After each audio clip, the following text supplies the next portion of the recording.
So, I know it's been about a week since my last update about my dialysis treatments and whatnot.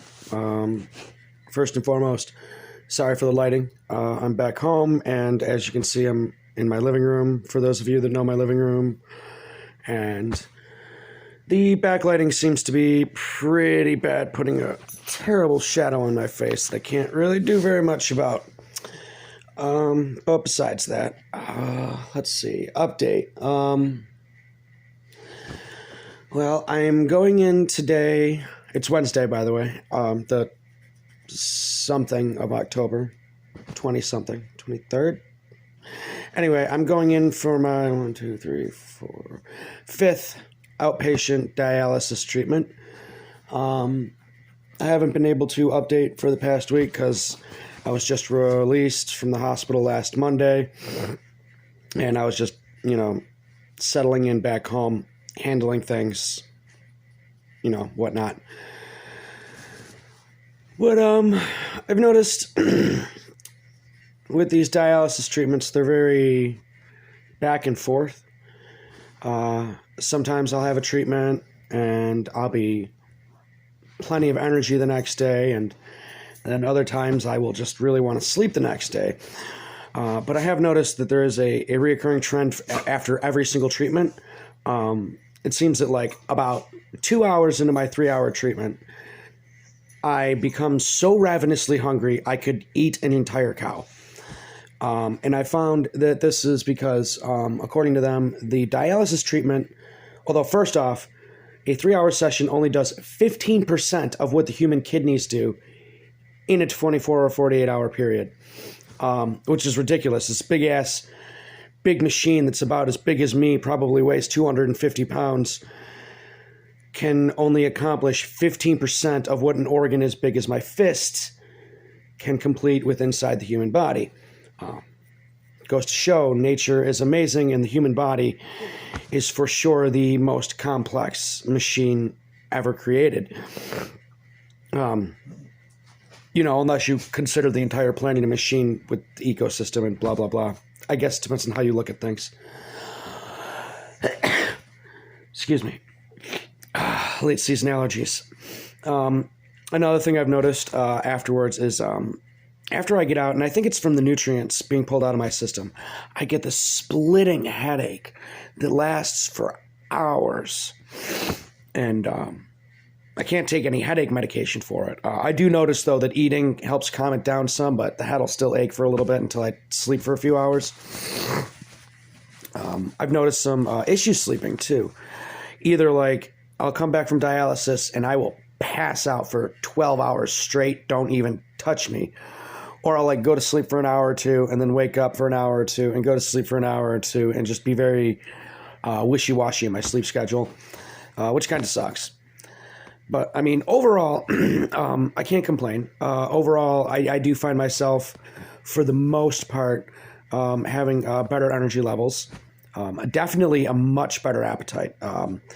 Eating 3 full, healthy meals a day is not a problem for me. I'm actually more like 5 meals a day, and somehow seem to be losing weight. I've noticed, and I know this is kind of gross, but, since the treatment's better bowel movements, we'll say, more productive. So I guess that's good. As they say, oh, healthy poo is healthy you. Oh, is such a secret.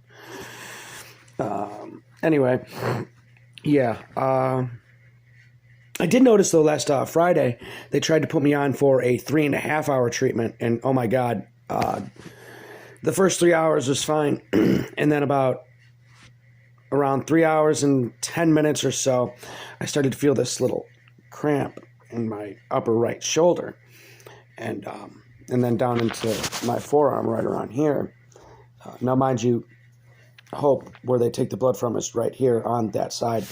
And I didn't say anything about it.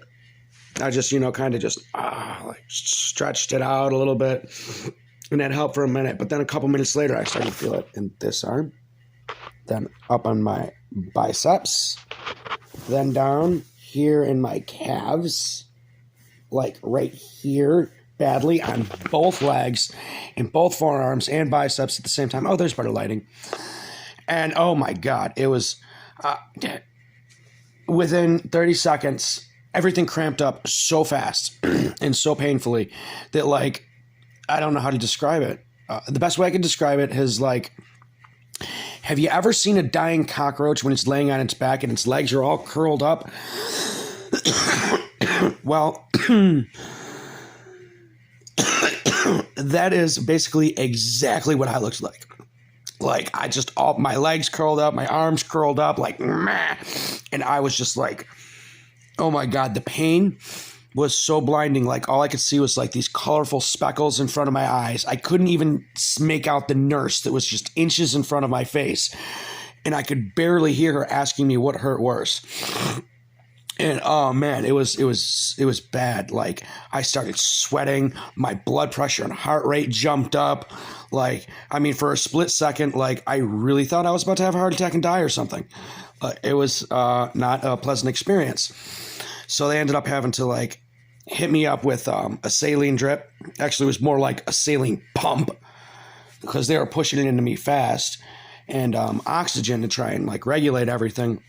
Well, I had two nurses, one trying to, like, massage the cramps and Charlie horses out of my forearms, and the other one trying to stretch out my legs so they would stop cramping. And oh man, I got to thank these nurses for that, because if they weren't there to help me with that, I probably would have just, like, curled into, like, a cramped up ball and died. Like, right there, just died. But yeah, it turns out that at that time they were trying to pull extra fluid off of me because they couldn't get a lot of fluid off at the previous treatment. So they thought that by going at 3.5 hours, they could pull a little bit more fluid off of my body. Because it seems dialysis doesn't just pull out the toxins and nutrients, it also pulls excess fluid off the body to avoid edema, which is buildup of fluid in the muscles, I believe, especially around the legs and lower extremities. Because most people on dialysis are unable to properly urinate, which luckily I can for the most part. So I don't have to worry about that as badly, but it's still a very real threat. Anyway, they tried to pull more liquid off, and they came to the conclusion that 3.5 hours is no good for Gary. I mean, I'm already stupid enough to drive myself to and from my dialysis treatments alone, which they very highly suggest against. But I do it anyway because I'm an idiot and I'm stupid. And yeah, that's about that. So I mean, I was so bad after it on Friday that, like, they had to give me this little, it looks like the milks that you would get in high school or grade school or whatever at lunch. Except it's, like, specifically blended for people with renal issues, for after dialysis to put nutrients that were taken out back into the body quickly. Basically, it's like Ensure for people in kidney failure. And, it's loaded with all these vitamins. And I got to say, the stuff is thick as mud. Like, they give you this tiny little straw to drink it out of. And you're there like, it's like trying to suck down a really, really thick milkshake. Like, seriously. But the Cafe Mocha tastes really good. Again, thick as mud, but tastes good. So there's that. It's a little chalky, but still really good cocoa-y mocha flavor. So yeah, there's that. So they had to give me one of those, and that actually, within just a few minutes, like, really helped calm everything down. The cramps started to calm down. But I ended up having to stay for like 30, 40 minutes after my treatment just to ensure that, like, my body was okay to drive, that, like, I wouldn't go to, like, depress my gas pedal and, like, have a cramp and, like, fucking floor it into a tree or something. Ooh, sorry, didn't mean to swear. Try not to swear on this. Or, get really lightheaded and dizzy and pass out at the wheel while doing 40 down the main road. Like, no, that would all be bad, which is part of the reason why they do not suggest you drive yourself to and from dialysis, because the treatment, it takes so much out of you. Like, you are drained by the end of it. All you want to do after a treatment, at least for me, is to like scarf down as much meat and sugar as you could possibly get your hands on and then go to sleep. Oh, that's another thing I've noticed. In this entire thing, I've noticed, besides the massively increased appetite, something I've never really had before. I've noticed that I have an insatiable craving for sugar, like chocolate and candy, which for those of you who know me, I do not eat candy or sweets. Like very rarely do I eat candy or sweets. And like normally when I do, it's fruits or fruit pies or something like that. But lately it's just like, I just give me a good old Hershey bar or Milky Way or something.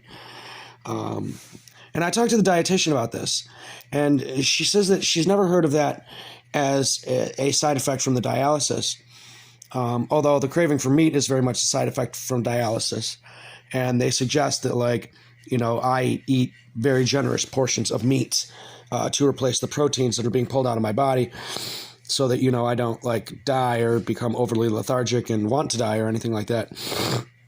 But the sugar thing I'm actually thinking is because since this has started, for those of you who know me, I was a pretty heavy drinker. Beer, liquor, all those things that are so healthy and good for the kidneys, which is why my kidneys are so healthy and good right now. Anyway, for those of you who don't know, alcohol actually has a lot of alcohol sugars in it. That after a while of being an alcoholic, your body will actually become addicted to not just the alcohol, but the alcohol sugars. And I'm thinking that the fact that I have completely quit drinking cold turkey, just like, okay, no more, done. I'm thinking that my body is still having those cravings, except because mentally I know that liquor or any type of alcohol is insanely dangerous for me. So I don't even want it, and I'm not even thinking about it. That my body has biologically switched its addictions. So now it's okay, fine. Can't have the alcohol because that'll kill me, but I still want the sugar. Give me chocolate. So yeah, I guess I've kind of turned into a woman on that. Give me chocolate. I can live off candy, but hey, you got hair this long. Maybe it's a sad reality that's bound to happen. But yeah, quick word though. I do have to say, massive thank you to everybody who has been there and has been helping me and my family during this situation. Most notably, the people and citizens of Plain and Pine Lake, the city that I live in. Fantastic, amazing people. Many have turned around and helped to bring food and even raised a GoFundMe to help out, which is amazing because during this process, I'm unable to work. 3 days a week, I have to go to the dialysis between the hours of, my chair time is between 2 and 5, but I have to show up half an hour early to prep work, get this cleaned up and everything like that. Blood pressure, blood work, this, that, and the other. And then, it's 20 minutes afterwards. So it's basically a 4-hour ordeal every day. Well, not every day, every Monday, Wednesday, and Friday. Now, as we know, those hours make it, no employer is going to turn around to be yeah, sure, come in, for just a couple hours, then go to your dialysis, and then we'll see you the next day, maybe if you're feeling up to it, or if you have the energy, or if you're not sick. No employer is going to be dealing with that, especially when you look at the employer and you're okay, I'm also going to need this day off for a pre-op visit, this day off for an operation, this entire couple weeks off because I won't be able to work after the operation, and then back to the wishy-washy schedule. So I'm out of work. I can't do my side jobs of construction because of this. I can't get it dirty, and I can't be around people because my immune system is now having no kidneys. I can't work at the restaurant job because I, again, can't risk getting this dirty or wet, and a lot of that, you try walking out of a barbecue restaurant and not be a little bit dirty or wet between, dishes, smoker, and cooking. So just not good. And I'm dealing with public there too. So, in a gas station, no less. So it's a lot of public. So the chances of me picking up something there are insanely high. So I can't even work there.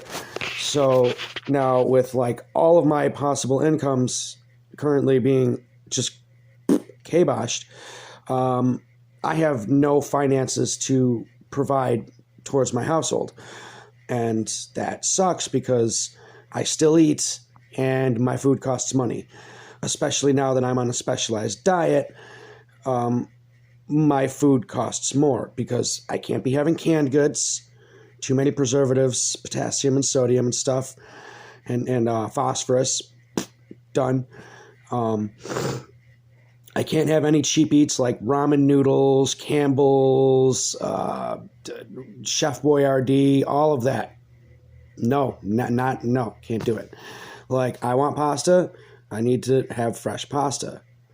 You know, I want fruits and vegetables, I have to have fresh fruits and vegetables, or even frozen. So I guess that's a little bit cheaper, but, you know, still, like, I have to eat a lot more protein. And a lot of you might be saying, oh, Gary, that's fine. Beans are loaded with protein. Can't eat beans. High in phosphorus or potassium, one of the two, I forget. I'm literally limited to meat is the only safe thing I can eat for my protein. And now imagine this, guys. Your doctor looks at you and says, we're going to have to put you on a medically restricted diet. Oh, no, doc. What kind of foods are you limiting me to?